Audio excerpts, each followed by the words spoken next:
Hey, so last week we talked about expected values and how that impacts your profitability, net net. We take into account the frequency with which you win, and then what do you win on average when you win, and then what's the cost of doing business.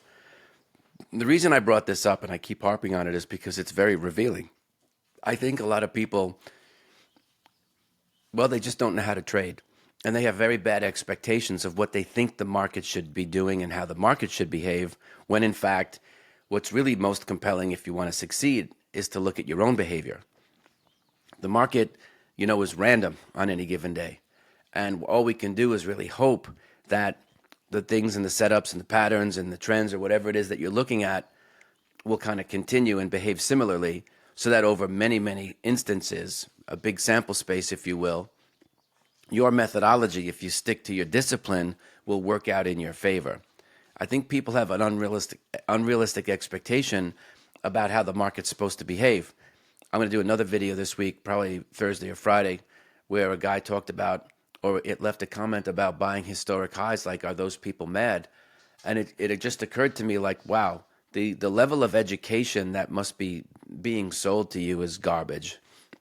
Because for me, it would be almost self-evident that historic highs is almost a business that you could run onto yourself. But at any rate, we're going to get to that in a little minute. Let me get my my thingy here. So I want to continue with an example and just show you how some of the math can work, and then we'll kind of continue this discussion. Again, you need the data. You need to be able to keep track of your numbers. You know, 10, 20 trades, not enough. 50, still probably not enough, but at least you're getting there. And you get to kind of see like what you should expect, right, on average from the trades that you put on over a longer period of time. Today, I want to talk about what happens or what's the impact on expected value if you are a person who is very clever and you can move your protective stops to break even as quickly as you possibly can. And I'm going to show you a way to do that. Let's go to the videotape. So here we are at the whiteboard.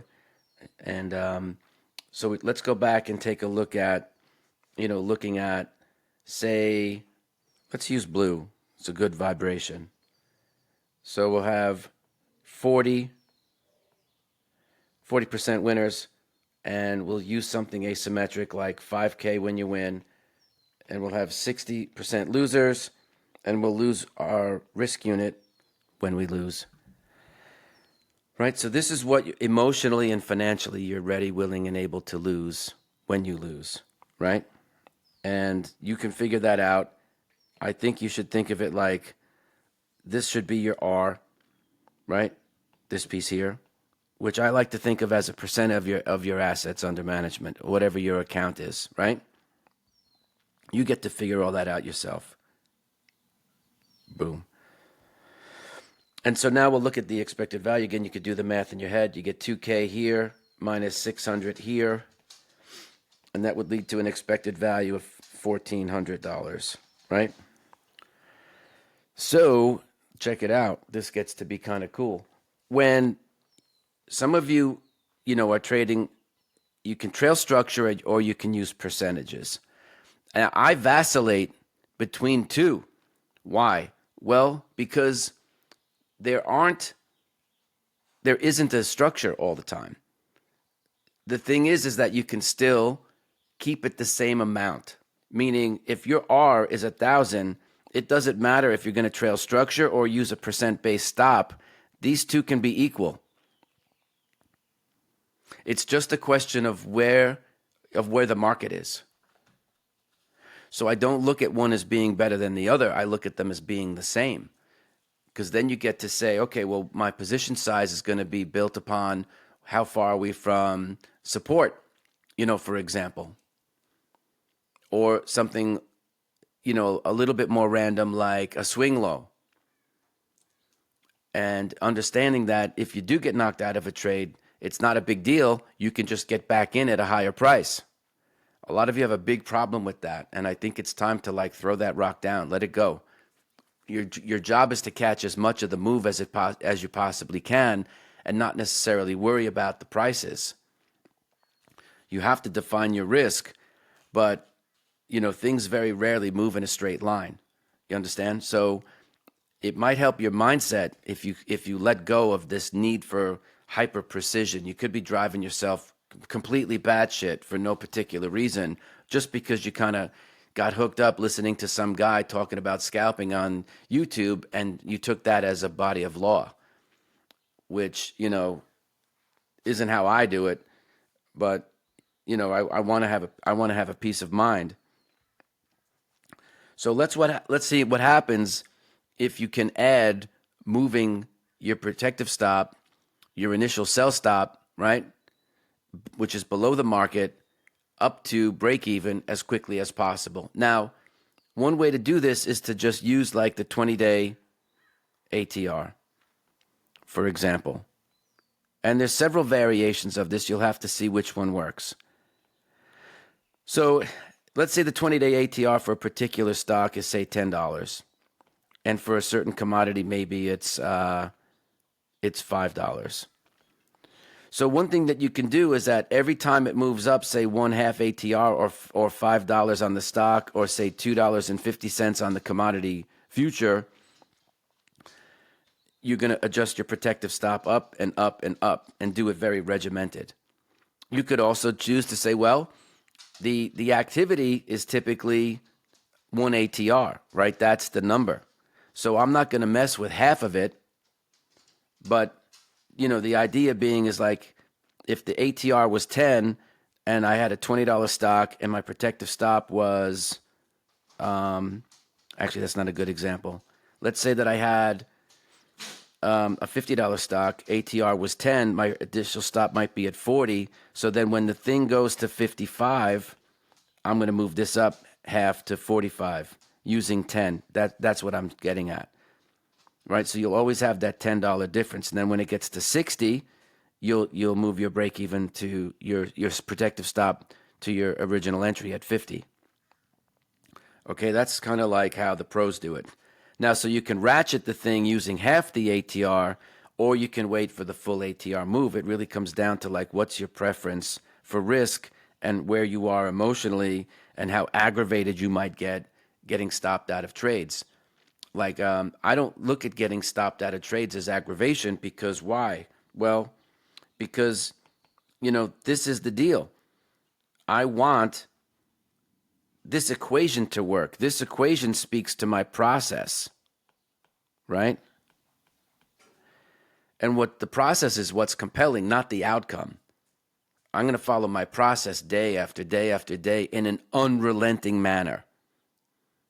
And I'm the drip of water on the stone. And one day I'm going to get through. I don't know when, but that's my level of persistence. So I don't get hung up on any one damn trade. I don't fall in love with these things. So let's take a look and see what happens. Let me clean this up a little bit. No, I'm going to leave it. I'm just going to rewrite it. So 40 is my winning percent. And when I win, on average, it's the 5K. Now, in this case, I've noticed that when I do move my protective stop up to break even as quickly as possible using that ATR methodology, I notice that about 20% of the time I get knocked out. And what the effect that has on is it actually stops me from losing money. And so it cuts my losers to 40%, in which case I lose my risk unit. And then from there, just for fun, I'll say 20% of the time, I don't make or lose any money. So you can see that if you add up this, and this, we still get to 100%. And I still have my asymmetry between my winner and loser. You digging me? So now we do the math. We see that we have $2,000 here. And now this gets cut to $400 minus 0. So the expected value goes to $1,600. You see? Now, so many of you are worried about, I need sniper-like entries, and I'm kind of quasi-mocking you. But it's not necessary. It's just not necessary. And you've improved, in this instance, you've improved your profitability by over 14%, right? Because if you do the math, so this is now plus 200 right? So 200 over 14 is 1 over 7. At the end of the day, it's about 14.28%. Better. Just by moving, your protective stops to break even. Same methodology, same entries, and you didn't have to change your winning frequency. But by losing less, your performance improved, which is the goal. So again, I'm thinking process all the time. I never, ever throw a Harry because I get stopped or I move something to break even, because then I'll just get back in at higher prices because I don't know where the market's going to settle in. It doesn't always follow the rules. I just know that if the market's going to take off, excuse me, I have to participate.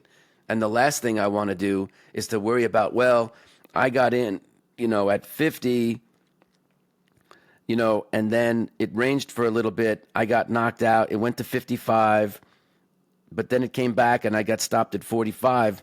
Like, I will look for where the structure is in the next breakout and get back in, even if it's above 50, where my initial entry was. You don't have that kind of ego. You cannot get hung up on that kind of stuff. You have to see, it's like life on life's terms. The market gets to determine where the levels are. It's your job to interpret where the levels are and where's the best entry for, the prevailing market, and as well as your appetite for risk. Right? You're doing this voluntarily, so there's no sense in getting all upset about it. But this, to me, helps you more trade better than studying more chart patterns, right? For example, like I think it's important to have knowledge and it's important to understand, but the math here is basic. This is, a little, expected values. But again, what you can see is by decreasing the frequency of losing, by moving your protective stop to break even as fast as possible, it's not like you have a free trade because there's always risk. Now, this also presumes that you're taking risk home overnight and over the weekend. Some of you don't do that because you don't like the feeling of being wrong, I guess.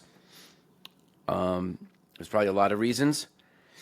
But see, I promise you this, we're not talking about you coming in and making a discretionary trade to take a profitable trade-off. We're talking about adjusting your protective stop in a very regimented way.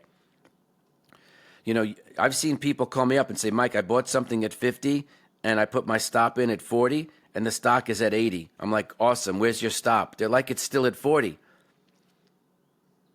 And I'm like, okay. In my mind, I'm saying that person has a fundamental misunderstanding of what the hell they're doing. And it's the fear of not wanting to get knocked out, or the joy of saying I'm up, $30 on whatever my position is. But you can't make money this way. You can't. And if you do, you'll be giving back way more, which is obviously scientific, way more.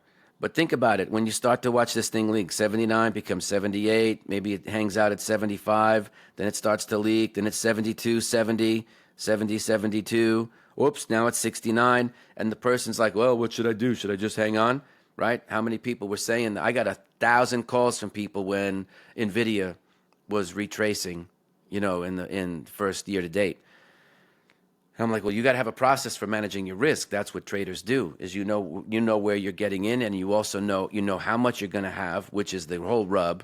You don't have to worry about entries and exits. We make and lose our money by our position sizing. And so if you're uncomfortable moving stops to break even or even putting in protective stops, you don't have a problem of knowing what the number is. Your position sizing is probably out of whack. Right? Because you can define what the losses are, and you kind of need to know that, before you get into the damn position in the first place. So having that all worked out ahead of time will also allow you to process your feelings about making and losing money and being right or being wrong, or having aggravation because you get knocked out and you have to get back in. But get back in, like, it's only pain, it can't hurt you, as Bas Rutten used to say. that stuff is water off the duck's backside. It should not be a big thing to throw you off base. Your job as a trader isn't to think like Saquon Barkley. You're supposed to think like another NFC East player, Lawrence Taylor. Your job is to play superior defense. And the more you can shore up your cash, the more you can play protective defense on your money, your performance is going to improve greatly, because you're not going to be losing money for stupid reasons. You're not going to be letting risks just go for the sake of going. So anyway, I hope you're off to had a good